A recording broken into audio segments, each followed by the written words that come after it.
يا أهلا بيك يا صديقي في حلقة جديدة. وحضر بقى كوباية القهوة المظبوطة وركز معايا، عشان النهاردة احنا مش جايين نتكلم في أي كلام، احنا جايين نغير سيستم دماغك للأبد. عارف ايه الفرق الحقيقي بين الشخص اللي بيفضل طول عمره يطحن في ساقية وبين الشخص اللي بيقدر يوصل لمرحلة الروقان المادي؟ الموضوع مش بس حظ ولا واسطة، الموضوع كله في الزتونة اللي هقولها لك دي. الأثرياء مش بيشتغلوا عشان الفلوس، هم بيخلوا الفلوس هي اللي تشتغل عشانهم. تخيل معايا كده، معظم الناس بتتعلم وتتخرج وتجري تدور على وظيفة. ليه؟ عشان خايفين ما يبقاش معاهم فلوس، وعندهم رغبة يشتروا عربية ويسكنوا في شقة حلوة. فيقوموا يقعوا في فخ الراتب، يفضل يبيع 8 ساعات من يومه كل يوم مقابل مبلغ ثابت، ولو بطل يشتغل الدخل بيقف. ده يا صديقي اسمه سباق الفئران، بتجري في مكانك والوقت بيسرقك. لكن الثري بيفكر بطريقة تانية خالص، بدل ما يسأل ألاقي وظيفة فين، بيسأل إيه اللي ممكن أعمله ويجيب لي فلوس وأنا نايم. وده اللي بيسموه الأصول، يعني مشاريع، أسهم، عقارات، أو حتى ملكيات فكرية زي كتاب بتألفه أو محتوى بتصنعه، بيفضل يدر عليك دخل سنين قدام. خد عندك المثال ده عشان المحرر اللي جوايا يربط لك الخيوط ببعضها. روبرت كيوساكي وهو صغير لما بدأ يتعلم الدرس ده، عمل هو وصاحبه مكتبة قصص من مجلات قديمة كانت هتترمي. الأطفال في المنطقة كانوا بيدفعوا اشتراك بسيط عشان يدخلوا يقروا. هنا روبرت وصاحبه ما كانوش بيشتغلوا بإيديهم، هم عملوا نظام، والفلوس بدأت تدخل لهم وهم بيلعبوا. المشكلة يا صديقي إن الوظيفة فخ ناعم، بتديك أمان وهمي وتخليك تنسى إنك بتبيع أغلى حاجة عندك وهي وقتك. الراتب اللي بتاخده ده مش مقابل شطارتك، ده مقابل الساعات اللي قضيتها، بدليل إنك ممكن تلاقي واحد زميلك ما بيعملش حاجة وبياخد زيك بالظبط، لأنكم بعتوا نفس عدد الساعات. عشان كده الحل مش إنك تسيب شغلك النهاردة، لأ، الحل إنك تبدأ تستخدم عقلك وتدور على أصول تبنيها. اتعب النهاردة في بناء مشروع أو صناعة محتوى أو استثمار بسيط، عشان بكرة المال هو اللي يعمل من أجلك. وفي النهاية افتكر إن التغيير بيبدأ من المنظور الفكري. لو فضلت شايف إن الوظيفة هي المصدر الوحيد والآمن، هتفضل مكانك. لكن لو بدأت تبص للمال كأداة بتشتغل عندك مش العكس، وقتها بس هتعرف طريق الحرية بجد. أشوفكم الحلقة الجاية، وعاش يا وحش. خليني أسألك سؤال. انت النهاردة أول ما صحيت مسكت موبايلك ليه؟ ودخلت الحمام غسلت اسنانك بأنه ترتيب؟ ورحت شغلك من أنهي طريق؟ لو فاكر إنك مختار كل ده، فالمحرر اللي جوايا بيقولك إنك غلطان يا صديقي. الحقيقة إن 95% من اللي بنعمله يومياً هو مجرد عادات متخزنة في عقلك الباطن، وانت بتعملها أوتوماتيك وانت مش حاسس. النهاردة هنشرح زتونة كتاب العادات الذرية لجيمس كلير. جيمس بيقول لنا إن العادة مش مجرد فعل بنكرره، العادة دي مركبة وليها شفرة، لو عرفتها هتقدر تفك أي عادة وحشة وتبني أي عادة حلوة. بص يا سيدي، العادة بتتكون من 3 مراحل زي ما شرح تشارلز دوج وجيمس كمل عليه. الإشارة دي الطلقة اللي بتبدأ السباق، رنة موبايلك، ريحة القهوة، أو حتى إنك خلصت أكل. السلوك ده الفعل نفسه، إنك تفتح الموبايل أو تولع سيجارة أو تفرش أسنانك. المكافأة دي الحلاوة اللي عقلك بياخدها في الآخر، دوبامين، راحة، استرخاء. عارف ليه ستاربكس أو ماكدونالدز ناجحين؟ لأنهم بيلعبوا على الإشارة دي. المحلات بتبقى نفس الديكور ونفس الريحة في كل حتة في العالم، عشان أول ما عينك تشوف اللوجو عقلك الباطن يدي إشارة، أنا عايز قهوة دلوقتي، فتروح تطلب من غير ما تفكر. الخطر فين بقى؟ الخطر إنك لو مبرمج عاداتك غلط، فأنت ماشي في طريق الهاوية وأنت مبسوط. السيجارة اللي بعد الأكل دي مش احتياج نيكوتين، دي عادة ارتبطت بإشارة، خلصت أكل. طب إيه الحل يا دحيح؟ الحل إنك تبدأ بعادات ذرية، يعني حاجات صغيرة جدا لدرجة إنك ما تقدرش تقول لها لأ. عايز تقرأ؟ اقرأ صفحة واحدة بس كل يوم. عايز تلعب رياضة؟ العب دقيقتين بس. ليه؟ لأن الهدف مش إنك تخلص الكتاب، الهدف إنك تبرمج عقلك الباطن إنك بقيت قارئ. عارف يا صديقي، عاداتك هي اللي بتحدد أنت مين. لو عاداتك بتدفعك للأفضل 1% كل يوم، بعد سنة هتكون أحسن ب37 ضعف، ولو العكس هتلاقي نفسك في الحضيض. يا صديقي، حياتك اللي بتعيشها النهاردة هي نتيجة عاداتك في ال10 سنين اللي فاتوا، وحياتك بعد 10 سنين هي نتيجة اللي هتبدأ تبرمجه النهاردة. المخرج اللي جوايا بيقول لي كفاية كده النهاردة، وروح ابدأ صفحة واحدة في أي حاجة بتحبها. نشوفكم الحلقة الجاية، وما تنساش انت مش بمزاجك، انت بمزاج عاداتك. سلام. احنا النهاردة هنفتح الخزنة ونعرف الفلوس بتيجي منين وبتروح فين. موضوعنا النهاردة ببساطة هو التدفق النقدي الرباعي. ازاي تعمل فلوس وانت نايم؟ تخيل معايا لو لمينا كل الفلوس اللي في العالم ووزعناها بالتساوي على كل البشر، تفتكر ايه اللي هيحصل؟ الدراسات بتقول ان بعد فترة قصيرة الفلوس دي هترجع لنفس الجيوب اللي كانت فيها. الفقير هيرجع فقير والغني هيرجع اغنى. ليه؟ عشان الموضوع مش في كمية الفلوس، الموضوع في عقلية التعامل مع الفلوس، او اللي بنسميه التدفق النقدي. النهاردة هنشرح الزتونة من كتاب روبرت كيوساكي، نمط التدفق النقدي الرباعي. الموضوع باختصار، بص يا سيدي، العالم اتقسم ل4 مربعات للفلوس، ولازم تكون في واحد منهم أو أكتر. مربع الإي، الموظف، ده اللي بيبيع وقته ومجهوده مقابل مرتب. لو بطل يشتغل الدخل بيقف، ده اللي بنسميه دخل إيجابي، تعبت فخدت. مربع الأس، العمل الحر أو المهني، زي الدكتور، المصور أو صاحب محل صغير. انت هنا مدير نفسك، بس لو أخدت إجازة دخلك بياخد إجازة هو كمان. انت لسه في دايرة الدخل الإيجابي المرتبط بوجودك. مربع البي، صاحب البيزنس الكبير، هنا بقى اللعب التقيل. انت بتمتلك سيستم وشغال فيه ناس أذكى منك.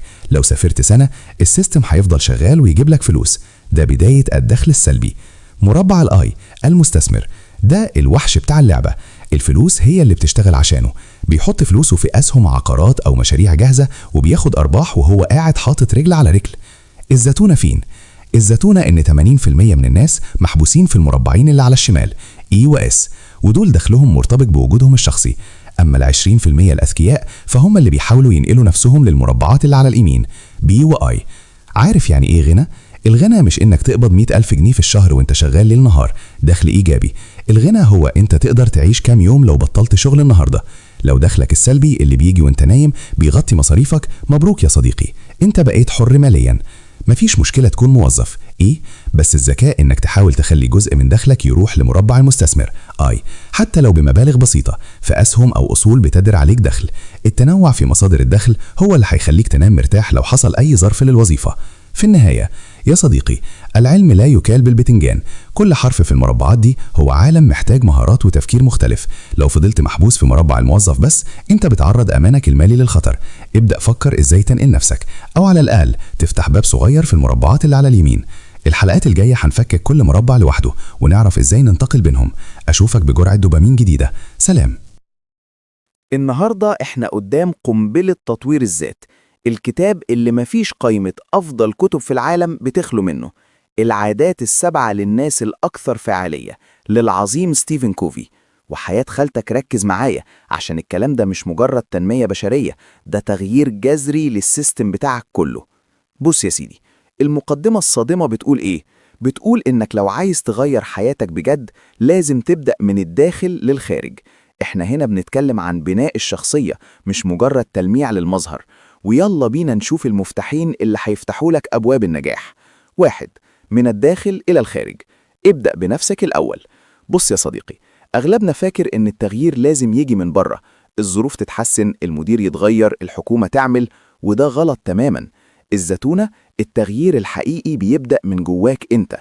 لما تغير انت، كل الظروف اللي حواليك هتبدأ تتشكل وتتغير عشان تناسبك. زي ما كوبرنيكوس غير مفهوم العالم لما قال إن الأرض هي اللي بتدور حول الشمس مش العكس. انت كمان لازم تعكس مفهومك وتعرف إنك مركز التغيير في حياتك. 2. المنظورات الفكرية، العدسات اللي بتشوف بيها الدنيا.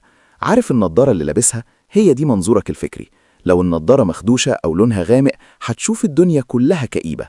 المثال الصادم، ستيفن كوفي بيحكي قصة في المترو عن راجل وأطفاله المزعجين جدا.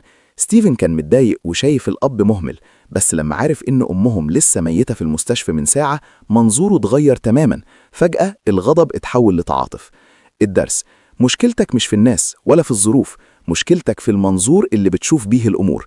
لو غيرت المنظور، تعاملك ورد فعلك هيتغير جذريا. 3. قوة المنظور في التربية والنجاح. ستيفن كوفي بيحكي عن ابنه اللي كان مستواه ضعيف. هم كانوا بيشجعوه ظاهريا، بس من جواهم شايفينه ضعيف ومحتاج مساعدة. لما غيروا منظورهم وشافوه طفل طبيعي ومستقل، الولد اتغير لوحده وبقى ناجح. الخلاصة، اللي بتزرعه في فكرك، منظورك، هو اللي بتحصده في عملك وشخصيتك ومصيرك في الآخر. 4. نظرية المزرعة، مفيش نجاح بالصدفة. بص يا صديقي، التغيير الجذري مش كبسة زرار، هو زي المزرعة، لازم تزرع وتستنى وتروي وبعدين تحصد. مفيش حد بيروح المزرعة يحصد من غير ما يزرع ويتعب. التحليل: العادات السبع هي السيستم اللي بيخليك تزرع صح عشان تحصد نجاح حقيقي في حياتك الزوجية، المهنية والشخصية. الخاتمة والزتونة: يا صديقي العسل، اسأل نفسك النهاردة، هل المشكلة في الظروف فعلا ولا في المنظور اللي أنا حابس نفسي فيه؟ لو غيرت العدسة اللي بتشوف بيها الدنيا هتكتشف فرص كانت قدام عينك وانت مش شايفها. ابدأ من الداخل وغير منظورك والنجاح هيجري وراك. ونشوفك الحلقة الجاية. سلام يا بطل. احنا النهاردة هنفك شفرة كتاب فكر وازداد ثراء لنابليون هيل، الكتاب اللي لخص خلاصة نجاح أكتر من 500 مليونير في وقته. فكر وازداد ثراء، ازاي تحول خيالك لفلوس؟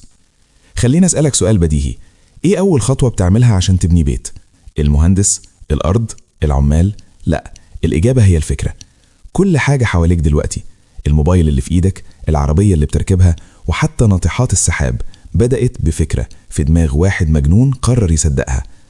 نابليون هيل بيقولك لو عايز تبقى ثري ابدأ بإنك تفكر، لأن الثراء والفقر هما نتاج أفكارك في المقام الأول. صلب الموضوع: عشان تحول أي فكرة لواقع ملموس أو دولارات في جيبك لازم تمشي على خطوات الزيتونة. الرغبة العارمة burning desire. الفكرة لوحدها مش كفاية، لازم تحولها لرغبة قوية جدا، زي حاجتك للهوا وانت بتغرق. فاكر قصة بارنز اللي كان عايز يبقى شريك توماس إديسون؟ سافر في قطر بضائع وهو معهوش مليم عشان بس يوصل لإديسون ويشتغل عنده، وصبر سنين لحد ما الفرصة جت وحول رغبته الواقع وبقى شريكه فعلا. الخيال الإبداعي creative imagination. عشان رغبتك تتحقق لازم تتخيلها بكل تفاصيلها. اقعد مع نفسك في مكان هادي بعيد عن الموبايل والدوشة ومعاك ورقة وقلم. تخيل شكل الثروة اللي عايزها بالظبط، مبلغ محدد، وإيه القيمة اللي هتقدمها للناس مقابل الثروة دي، لأن الفلوس هي مجرد قيمة مخزنة، وحدد تاريخ معين هتحقق فيه الهدف ده. الخطة المنظمة والاستمرارية. نابليون هيل بيقولك المنسحب لا يفوز أبدا، والفائز لا ينسحب أبدا. قصة الراجل اللي كان بيحفر عن الذهب ويئس وباع المعدات وهو على بعد 3 خطوات بس من الكنز، دي عبرة لكل واحد بيقف قبل خط النهاية بشوية. لو خطتك فشلت غير الخطة بس ما تغيرش الهدف، استمر وجرب بطرق تانية لحد ما توصل. قانون الجذب بمفهومه المنطقي، مش شعوذة يا صديقي. الموضوع ببساطة إن عقلك لما يتشبع بفكرة الثراء بيبدأ يلاحظ الفرص اللي حواليك اللي ما كنتش شايفها قبل كده. الفرص غالبا بتيجي في شكل هزيمة مؤقتة أو محنة، والشاطر هو اللي بيعرف يصيدها ويحولها لنجاح. يا صديقي، الثراء بيبدأ من جوه لبره. لو عقلك مش مصدق إنك هتكون ثري مستحيل تكون كده في الحقيقة. حول أفكارك لرغبة ورغبتك لخطة، وامشي ورا خيالك الإبداعي وما تبطلش حفر. يمكن تكون على بعد 3 خطوات بس من الذهب بتاعك. الحلقات الجاية هنغوص أكتر في أسرار العقل الباطن. أشوفك الحلقة الجاية. سلام. أهلا بيك يا عزيزي في عالم دحيح برو. كوباية القهوة بتاعتك في إيدك وتعال عشان الكلام المرة دي تقيل ومحتاج تركيز عالي جدا. موضوعنا النهاردة عن قوة إعادة التفكير. تخيل كده إنك ماشي في غابة وفجأة لقيت نار جاية عليك بسرعة الصاروخ، نار طولها 9 متر وبتاكل الأخضر واليابس. هتعمل إيه؟ البديهي إنك هتجري، صح؟ أهو ده اللي عملته فرقة إطفاء في جبل منجلاك سنة 1949. فضلوا يجروا عشان يوصلوا للقمة ويهربوا، إلا واحد بس، القائد بتاعهم واجنر دوج. الراجل ده عمل أغرب حاجة ممكن تتخيلها، وقف مكانه وولع نار في الحشيش اللي قدامه. زمايله افتكروه اتجنن وكملوا جري، لكن الحقيقة إن واجنر كان العبقري الوحيد اللي نجا. ليه؟ عشان أعاد التفكير. القصة وما فيها. بص يا سيدي، النهاردة احنا مش جايين نحكي قصص بطولات، احنا جايين نتكلم في الزتونة اللي تخليك ما تتحرقش في حياتك زي ما حصل للفرقة دي. الكتاب اللي معانا Think Again أو أعد التفكير بيقولك إن الذكاء مش بس إنك تتعلم وتفكر، لا، الذكاء الحقيقي في العالم المتغير ده هو قدرتك على إلغاء التعلم وإعادة التفكير في اللي انت فاكره صح. عارف ايه المشكلة؟ اننا بنتعامل مع معتقداتنا كأنها عفش بيت ما بيتحركش. بنضحك على الناس اللي لسه بتستخدم ويندوز 95 واحنا شايلين في دماغنا معتقدات من سنة 95 ومصممين انها صح.